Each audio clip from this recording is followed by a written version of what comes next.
Buenas tardes, queridos asociados a la AMPEONAF, y obviamente la idea de este encuentro que tenemos nosotros es lograr abarcar un fenómeno que es extraño, por lo menos a la problemática social y al entorno de la delincuencia tradicional, que es la delincuencia organizada en su relación con los niños, niñas y adolescentes, ya que la visión a veces es un poco fragmentaria del fenómeno, sobre todo el fenómeno criminal, desde el punto de vista de la criminología, obviamente, hace que exista en la convergencia una serie de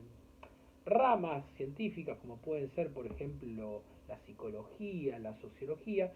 que traen tras de sí una lógica epistemológica propia que al trasladarlo al fenómeno de manera abarcativa o global, termina segmentándolo como una aproximación propia de su objeto de abordaje sin integrarlos bajo una reflexión general a lo que hace al estudio de la problemática de la delincuencia juvenil y obviamente o la mal llamada delincuencia juvenil o las conductas desviadas que en realidad o anómalas que traen la inadaptación social de los jóvenes, niños y adolescentes que en realidad en un periodo formativo propio de la convivencia y de la existencia, el desarrollo o las condiciones de cambio que tienen los adolescentes son factores que a veces desencadenan por una idea o por otra o por una circunstancia o un conjunto obviamente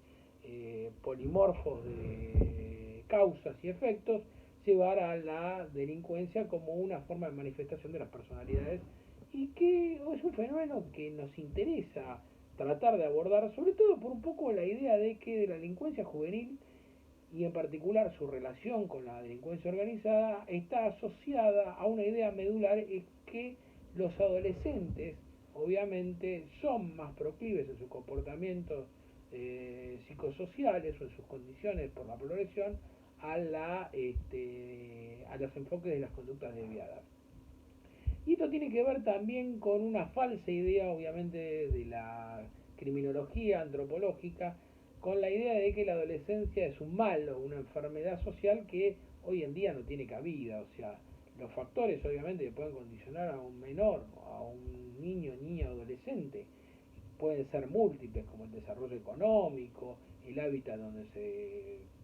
donde confluye, la mayor o menor acceso a determinadas condiciones espirituales o materiales que le permiten llegar a tener mayor inserción laboral o la disponibilidad de alimentos. O sea, que no hay un factor desencadenante hoy en día o durante un periodo de la adolescencia para decir que son propias de la formación o periodos de formación de personalidad, como se sostuvo hasta la década del 50 por muchos estudios ejercidos, por ejemplo, por Gauss, que no tenían tampoco ninguna idea más o menos inteligente sobre la cuestión. Sí, lo que nos encontramos hoy es una influencia profunda de los factores sociales en un mundo que obviamente interconectado por la internet y por las vías de acceso a los medios masivos de comunicación, a mayor cantidad de estímulos, habla de condiciones objetivas donde los individuos obviamente en general tienden a reconocer un cambio estructural en los paradigmas que hacen a las condiciones de trabajo, a los entornos familiares y a las interrelaciones comunales, que implican una modificación sobre aspectos esenciales que hasta el siglo pasado no tenían mayor relevancia en el entorno social. Y esto también tiene que ver con los aspectos individuales. Y acá sí hay un problema que es grave, que es el manejo del consumo de drogas y la afectividad individual en torno a la tolerancia a la frustración. Uno de los aspectos sociales y también familiares que uno detecta con las conductas desviadas de menores en conflicto con la ley penal es evidentemente el entorno familiar y las relaciones obviamente que producen las frustraciones y las expectativas que genera el entorno primario en relación a esta idea de lograr, entre comillas, un cierto éxito social. Con lo cual, el adolescente presenta o plantea determinados enfoques o corrientes científicas que deberían ser abandonadas, esto también lo digo, un poco porque son un conjunto de teorías que hoy en modo absoluto pueden representar la identidad propia de los menores en conflicto con la ley penal, y un poco la idea de la conducta desviada queda relegada por los esfuerzos importantes que puede tener la teoría ecológica del desarrollo humano de Bronfenbrenner en el 87, o un poco poco también la idea de la falta de una estructura de raigambre psicoanalítica que permita abordar este fenómeno. Dicho esto, simplemente a tono introductivo, como para que vean cuál es el problema en la teoría incluso del aprendizaje social, nos interesa ver qué es lo que esto ha llevado en realidad como consecuencia. La propia idiosincrasia de la estructura social de los menores en riesgo con la ley penal habla de condiciones de vulnerabilidad que los llevan obviamente a un efecto que tiene que ver con el incremento fáctico de la violencia en las realidades de las relaciones interpersonales. Y esto tiene que ver también con, asociado con el fenómeno de la violencia, el problema de los delitos contra la salud, que es fundamentalmente la producción, tráfico y comercialización o suministro de estupefacientes. ¿Por qué? Porque básicamente el problema que se nos plantea es la incidencia poblacional que tiene la droga sobre las minorías, o mejor dicho, sobre las estructuras sociales más vulnerables, y obviamente la violencia juvenil trae como consecuencia de una vida aceptada, ¿no?, o adaptada a ese tipo de violencia que se ve obviamente exponencialmente a la vista, producto justamente de la proporción de que hay una gran cantidad de conductas asociales vinculadas con la ruptura, obviamente, de las relaciones normales interpersonales y que tienen que ver con esta idea de que la droga constituye una de las fuentes que permite la obtención de posicionamiento social y de dinero. ¿Por qué? Porque evidentemente el tipo de violencia que genera la adicción a las drogas y el circuito de las drogas hace que se asocien determinadas estructuras económicas, particularmente la dispersión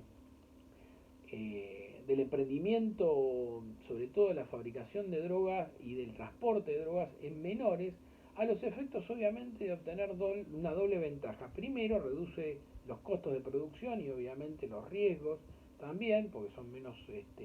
detectables por las fuerzas de seguridad y por la planificación que se realiza. Y la otra obviamente es la idea de que reduce al segmentar, particularmente en microemprendimientos, en la producción de la droga, con lo cual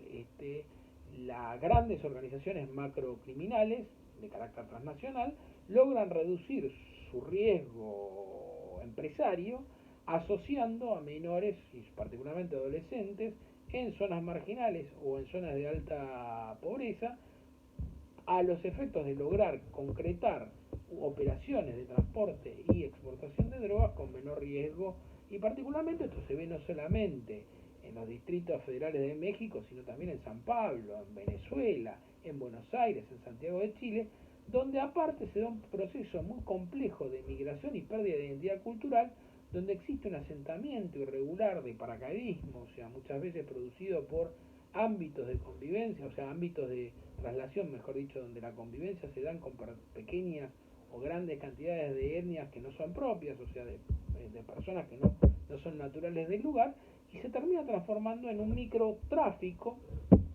abarcado por verdaderas estructuras interfamiliares de relación que permiten que los jóvenes o adolescentes entren rápidamente en el proceso de la delincuencia organizada, asociada particularmente por esta idea de el pandillismo o la organización, que empieza a tener ya complejidad a partir de que cuando los elementos empiezan a desarrollarse, estos vínculos de manera estable y particularmente el beneficio económico del transporte, la producción, el transporte y obviamente la comercialización de estupefacientes adquieren volúmenes cuantiosos, podemos decir que hay una idea de que se generan vínculos no solamente asociativos económicos, sino vínculos de identidad social que permite que sea valioso que los jóvenes sean captados por la delincuencia organizada transnacional y lograr justamente desarrollar determinados productos o determinadas líneas de productos que logran adquirirse más rápidamente en el segmento donde van dirigidos. Y obviamente también se da un fenómeno muy raro que es que el anonimato dentro de las ciudades, al estilo de la cultura moderna, Hace que esta delincuencia, obviamente, que se asocia con el éxito económico y con la posibilidad de que la figura del malo también puede ser normal, tenga obviamente un éxito en el entorno social y sea rápidamente adaptado por el entorno social donde se vive. Y esto tiene que ver también con la incidencia, esto es la incidencia del área familiar donde viven los menores captados por organizaciones de carácter criminal estables, tiene que ver con el ambiente donde el joven se desarrolla, o sea, muchas veces cohabita con uno de los dos progenitores o directamente con un tercero que hace las veces sustitutivas. También en el área de la experiencia educativa en general, la capacidad o la experiencia laboral está asociada a, digamos, al desarrollo o a la posibilidad que tenga de adquirir una educación formal, con lo cual se nota o se ve progresivamente una exigencia de la educación formal cada vez más alta, y mayor cantidad de fracaso escolar genera mayor frustración y mayor capacidad de que el sujeto se vuelva apetecible, digamos, para la delincuencia organizada, en la medida que sabe que las posibilidades laborales quedan reducidos a casi nulas o puestos de trabajo muy bajamente remunerados. Desde el punto de vista psicológico, muchas veces se puede dar algún tipo de intolerancia a la frustración, producto de la frustración que genera la baja capacidad de consumo de los sujetos desde el punto de vista económico. Y por último, la sentencia de las relaciones interpersonales, que hay una intensificación, esto tiene que ver también con perfiles psicológicos, donde hay una idea de mantener relaciones más superficiales, obviamente, y mantener amistades o relaciones entre otros iguales, que permita, obviamente, adquirir mayor liderazgo y obviamente mayor contención y un poco más de comprensión que el entorno obviamente que le generan los adultos. Y acá tenemos que tener en cuenta también dos elementos esenciales en estas estructuras que captan menores, y obviamente lo hacen con la finalidad de sustituir mano de obra más costosa que tienen la lógica de los adultos. No hay que olvidar, en esto también tiene que ver con un fenómeno de traspolación, o sea, como rápidamente las premisas, digamos, empresarias de estructuras formales, legales, se adaptan también a las estructuras de marketing o de management que tienen las propias estructuras delictuales organizadas, ya sean nacionales o transnacionales. En particular, los fenómenos más complejos se dan en Centroamérica y en parte de Brasil. Esto ya vemos estructuras de carácter orgánico que captan menores y los asimilan desde las ramificaciones más bajas de la pirámide, o sea, las estructuras más bajas o base de la pirámide, hasta llegar a conquistar verdaderos puestos de poder, digamos, dirigenciales o ya de alta, digamos, dirección. En cambio, en la República Argentina, que es el lugar que más menos estadística hay, a pesar de todo, la República Argentina tiene una agravante genérica, esto lo digo como abogado, tiene una agravante genérica para el uso de menores o la intervención de menores en delitos con adultos. No tiene previsto ningún agravante para el crimen organizado donde sea compuesta por menores, simplemente queda como una pluralidad de sujetos dentro del 210 del Código Penal, la asociación ilícita, lo cual es criticable, a diferencia por ahí de la legislación mexicana de delincuencia organizada. Nosotros no tenemos visto ninguna estructura normativa que reprima a la delincuencia organizada que utilice menores, y esto es grave para nosotros, más allá de, lo vuelvo a repetir, una agravante genérica del 41 del Código Penal. Sí nos interesa ver un poco que la relación que se está dando en nuestro último tiempo, y particularmente estos últimos 5 años, es la relación con la delincuencia organizada del narcotráfico. Evidentemente es la que más poderosa y mayor cantidad de recursos tiene. Se está dando por fenómenos muy segmentados en grandes ciudades y generalmente en zonas marginales o de escasa estructura o presencia del Estado, al igual que ocurre en Brasil. Sí nos parece importante destacar que, a diferencia por ahí de Colombia, la Argentina no tiene el sicariato, que es un fenómeno que se da muchas veces en Colombia, aunque se está haciendo muy reducido, cada vez con mayor asiduidad, que es la viejo homicidio por encargo. En la Argentina no hay este tipo, lo que se utilizan obviamente menores como soldados para custodiar determinados lugares de compraventa que se le dicen búnker, en la provincia de Buenos Aires, Córdoba, Santa Fe, Rosario y obviamente Santiago del Estero. el gran problema de la delincuencia organizada es que utiliza menores generalmente para la venta y la compraventa al menudeo, con lo cual la posibilidad de generar una estructura que recupere o por lo menos haga investigaciones de base sobre los vínculos de captación son más bien empíricos, no tenemos datos estadísticos ciertos que nos permitan tener una afirmación con certeza más que aproximativa, y nos parece que uno de los problemas que a futuro vamos a enfrentar,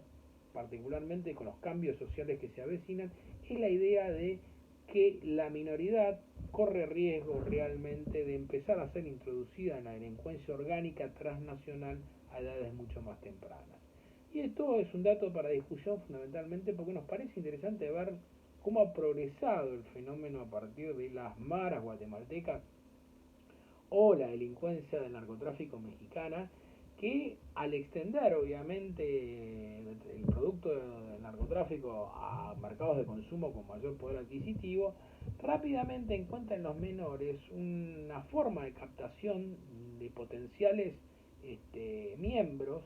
con, con velocidades mucho más altas y con mayor cantidad de ambición por trepar en organizaciones que garantizan cierto poder o estatus adquisitivo y cierta figuración dentro del entorno social que le permite al menor sentirse alguien o por lo menos alguien aceptable, aun a pesar de ser malo o ser un estereotipo de malo dentro del entorno social.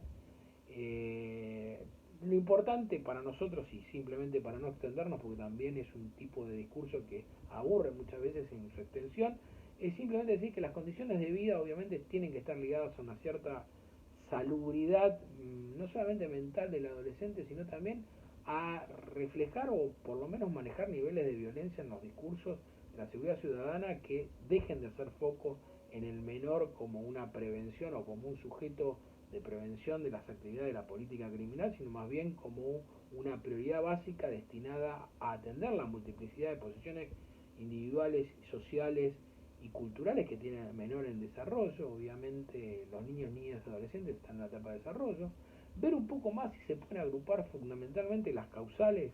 de la relación entre delincuencia organizada de menores a partir de los factores psicológicos, los factores sociológicos y biológicos también que se dan,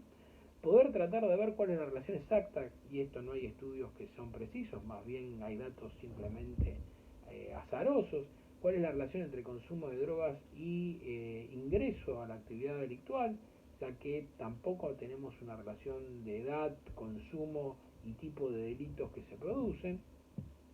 Ver un poco las condiciones familiares y psicológicas del entorno de la delincuencia donde se produce, y fundamentalmente ver las condiciones negativas y positivas que pueden encararse desde el punto de vista de la criminología en los aspectos más importantes, que son los aspectos socioafectivos, donde el menor puede tener una fuerte asociación con grupos de delincuentes y pensar qué relación sustitutiva propios de su personalidad pueden tener para salir de esos condicionantes que los lleven a la delincuencia como único camino de desarrollo. Dicho esto, no queremos extendernos mucho más, esperemos haber sido didácticos dentro de lo que nos cabe en este campo del derecho y particularmente de la criminología, y agradecerles obviamente a la Nampionaf y desearles que se queden en casa y que esta pandemia ojalá pase lo más rápido posible y que salgamos más esclarecidos de cualquier contingencia que nos pase, porque la humanidad es una y lo único que nos queda a nosotros es apostar al futuro, que son los niños, niñas y adolescentes. Muchas gracias.